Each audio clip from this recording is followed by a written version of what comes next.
एक सीआरपीएफ का जवान, उसकी नई नवेली दुल्हन और एक यूपी पुलिस का सिपाही तस्वीरों में नजर आ रहे इन तीन लोगों की कहानी आज हर किसी की जुबान पर है।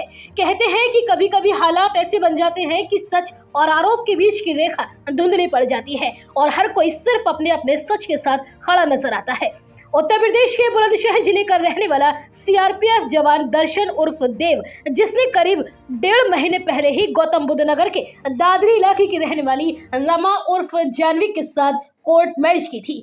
शादी के शुरुआती दिन बेहद सामान्य थे। नई जिंदगी की शुरुआत थी, उम्मीदें थी और एक साथ जीने मरने के सपने भी। लेकिन कुछ ही समय के बाद देव की छुट्टियां खत्म हुई और वो अपनी ड्यूटी पर वापस लौट गया।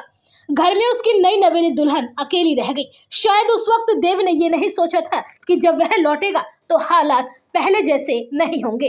16 जून का दिन ड्यूटी पर तैनात देव के पास अचानक घर से फोन आता है और जो खबर मिलती है वह उसे अंदर तक हिला देती है। पत्नी घर पर नहीं है। देव तुरंत छुट्टी लेकर घर पहुंचता है और वहां का नजारा देखकर उसके होश उड़ जाते हैं।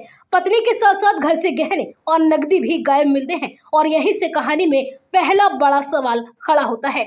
देव आसपास लगे सीसीटीवी कैमरों की फुटेज खंगालता है और एक काली स्विफ्ट कार उस फुटेज में नजर आती है। उसी कार के पास उसकी पत्नी जानवी दिखाई देती है और यहीं से इस मामले में एक नया नाम जुड़ता है, यूपी पुलिस में तैनात सिपाही सन्नी यादव का, जो थाना खानपुर में इस समय तैनात बताया जाता है। देव का आरोप है कि उसकी पत्नी उसी कार में सन्नी यादव के साथ गई है और उसके बाद से उसका कुछ अता पता नहीं है।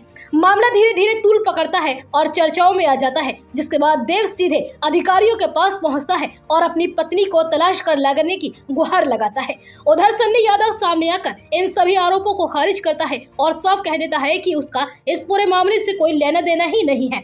लेकिन कहानी यहीं खत्म नहीं होती। कुछ समय के बाद जानवी खुद सामने आती है और एक वीडियो अपना जारी करती है। वीडियो में वह पहली बार कैमरे पर अपना पक्ष रखती है।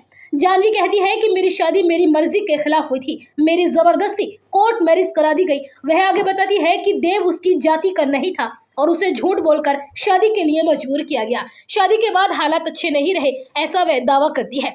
जानवी का कहना था कि देव उसके साथ रोक टोक और उसके साथ मारपीट करता था और यही नहीं, उसे मानसिक तौर पर भी टॉर्चर कर रहा था। वह लंबे समय से परेशान थी और इसलिए खुद अपनी मर्जी से ये फैसला किया कि वो अब इस घर में नहीं रहेगी। वीडियो में वो भी ये कहती है कि मैंने अपने पति के फोन में कई लड़कियों की तस्वीरें देखी जिसके मेरे पति के संबंध थे। जब मैंने इस बात का विरोध किया तो उसके साथ मारपीट की गई और यही नहीं, शराब पीकर उसका गला दबाने की भी कोशिश की गई और उसे काफी मानसिक रूप से टॉर्चर किया गया। जानवी का कहना है कि वह अपनी मर्जी से घर छोड़कर आई है और सन्नी यादव का इसमें कोई लेना देना नहीं है। अब कहानी एक ऐसे मोड़ पर आकर रुकती है जहां हर किरदार अपने अपने सच पर कायम है। एक तरफ सीआरपीएफ जवान देव की तलाश और उसका दर्द, वहीं दूसरी तरफ सन्नी यादव की सफाई और तीसरी तरफ पत्नी जानवी का अपना बयान। ये मामला पूरे इलाके भर में चर्चाओं का विषय बना हुआ है। कौन गलत है और कौन सही, ये तो वक्त बताएगा। लेकिन सबसे बड़ा सवाल अभी भी वही है कि आखिर इस कहानी में सच किसके साथ है। मैं तैनात वर्तमान श्रीनगर में मेरी पोस्टिंग है और मैंने लव मैरिज की थी 14 मई को 2026 में रमा उर्फ जानवी नाम की लड़की से। दोनों परिवार की सहमति से, लड़की की सहमति से मेरी शादी हुई। शादी के बाद में मैं एक 1.5 महीने लड़की मेरे पास रही। दरअसल मुझे छुट्टी जाने के बाद में लड़की 10 मई को मेरी बातचीत हुई। मैं 10 मई को बातचीत करके घर पर मैं अपनी ड्यूटी पहुंच गया। 4-6 दिन बाद में लड़की किसी सन्नी यादव नाम के लड़के के साथ, जो कि खानपुर थाने में तैनात है सिपाही रैंक में, और उसके साथ में सन्नी यादव आया है मेरे गांव में। मेरे घेर पे गाड़ी लाया है, ब्लैक कलर की स्विफ्ट, मेरे नंबर प्लेट की गाड़ी, और उसमें उसे बैठा के बहला फुसला के लड़की को लेकर चला गया है। रमा राजपूत है और मैं दादरी की रहने वाली हूँ और मेरे पिताजी का नाम पवन कुमार है। दर्शन से मेरी कोर्ट मैरिज 14 मई को हुई थी, जिसमें मेरी बिल्कुल भी सहमति नहीं थी और मेरी मम्मी ने ज़बरदस्ती कोर्ट मैरिज कराई उससे पैसे वैसे लेके। और उसके बाद मैं इसके घर गई। घर जाने के बाद कुछ टाइम बाद मेरे को पता चला कि इसने मुझसे झूठ बोल के तो शादी करी, ये बोल के कि हाँ मैं चौहान हूँ, चौहान बोल के शादी करी। इसने गुमराह किया।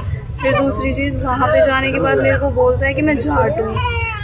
मैंने कहा तुम जाट हो, तुमने पहले क्यों नहीं बताया? और उसके बाद पता चलता है और लोगों से कि जाट नहीं, झाटा है।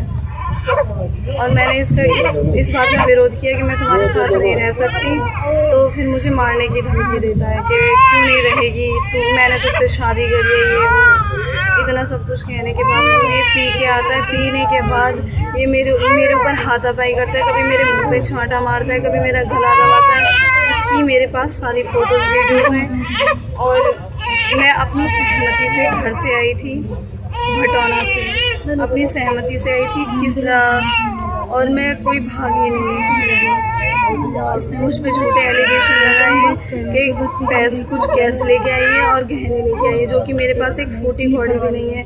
मैं इसके घर गई थी, उसी टाइम पे इसने मेरा आईफोन और लैपटॉप सारी चीज़ छीन ली। जब मुझे मार रहा है, गाली दे रहा है और नई नई लड़कियों के साथ फ़ोटोज़ वीडियोज़ हैं इसके फ़ोन में, तो मैं क्या करती, मैं वहाँ से आ गई। पर्सन बहुत नशेड़ी किस्म का इंसान है, बहुत अय्यास किस्म का इंसान है। मैंने इसके फ़ोन में नई नई लड़कियों के साथ इसकी फ़ोटोज़ वीडियोज़ देखी, जिसकी प्रूफ मेरे पास है। और मैंने इससे बोला कि तुम ये सब क्यों कर रहे हो, तो बोल रहा है कि ये तो मेरा मन है, मैं तो ऐसे ही करूँगा।